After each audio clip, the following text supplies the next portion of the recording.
আল্লাহ তাআলা বলেন ওয়ামা আনফাকতুম মিন শাইইন ফাহুয়া ইউখলিফুহু ওয়া হুয়া খায়রুর রাসিকিন। যে দান করে, দান করলে যে ঘাটতি হয় আল্লাহ তাআলা এই ঘাটতিটাকে রিপ্লেস করে দেয়, রিপ্লেস করে দেয়।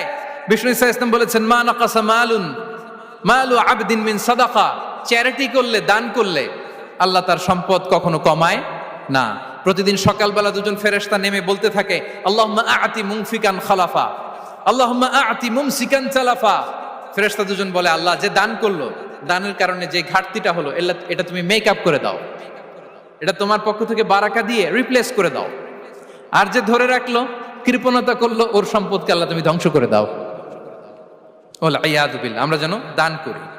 এরপরে বিষ্ণু ইসা ইসলাম বলেছেন বেশি বেশি হজ উমরা করলে, বেশি বেশি যদি কারো সাধ্য থাকে, ফিনান্সিয়াল ক্যাপাসিটি থাকে, বেশি বেশি হজ উমরা করলে তার রিজিকে বারাকা নেমে আসে। সব শেষে হচ্ছে দোয়া করা।